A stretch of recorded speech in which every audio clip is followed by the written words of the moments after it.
If you find yourself struggling to create solid, professional sounding songs, here's an exercise you can try. First, drag a song you've been vibing with into your DAW and figure out the BPM. I've labeled all the sections ahead of time, but I go over how to do this in this video.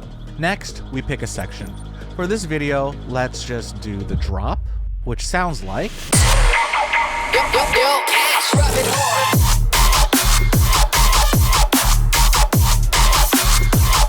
All we're doing now is creating blank MIDI tracks and doing our best to label and pretend to produce the sounds you hear. I call this technique MIDI map. If you're a newer producer, this might seem daunting and unintuitive at first, so it's easiest broken down like this. First, start with drums, even if you just focus on kicks and snares, but try to do as much as you can hear. Next, focus on all the main sounds, basses or leads or vocals, then FX or one-shots, the type that you can get in my sample pack, but this video is not about that. And last step is to not worry, because you are gonna miss stuff. But the trick to this technique is selecting the section and hitting Control or Command L to loop it. By doing this, you isolate a small section, which is a lot easier to manage. Like sometimes I'll literally even do like a 2 to 4 bar loop just to dial in.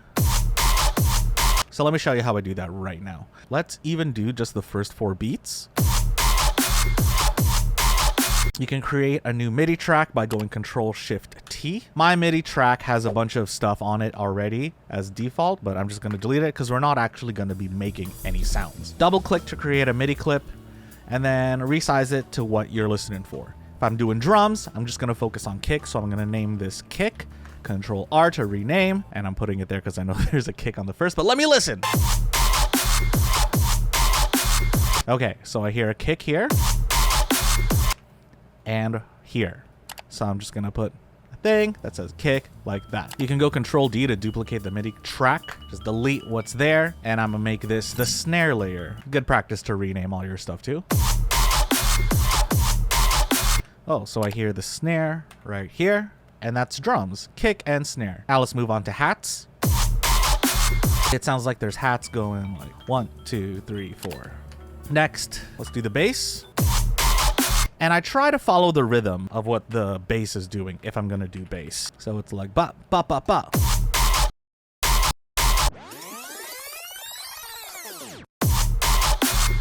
Listening closely, I can hear a 808. That's layered with the bass. So an easy way to do this, since I know that it's following the same rhythm, you can hold Control while dragging your MIDI clip to duplicate it. And then once you have a loop figured out, you can move on to the next one. And because you have a bunch of the clips already, you can copy and paste. So once again, just start with the drums. Okay, there's a kick there. A snare here. So I'm just literally copy and pasting. And I'm doing this a lot faster than you probably do. And there you go. And there's a really quick 8-bar loop of a MIDI map.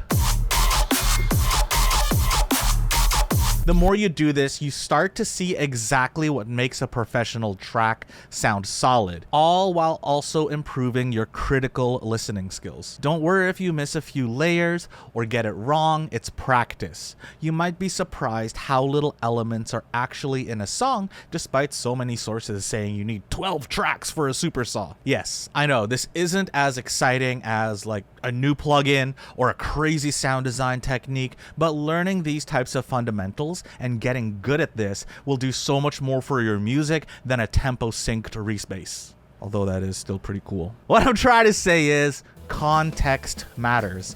I see too many new producers asking, how do I make this specific sound? Except they don't understand everything else around it that makes the sound work. You're not only determining what's good, but understanding why it's good. And with doing MIDI map on songs you like, you can visually see exactly what makes them work. Heck, even do it with songs you don't like to see if you can find any redeeming qualities. Video idea? Then once you get really good at this, you can try remaking some of the sound design, the synth patches and drum sound. And you might even end up with something like...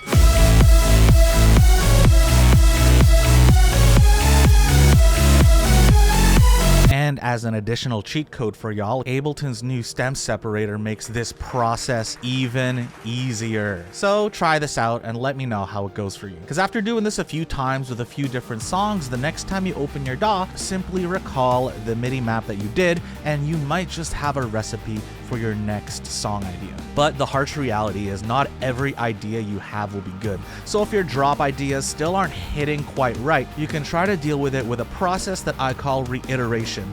To see what I mean by this, watch this video next. Also subscribe.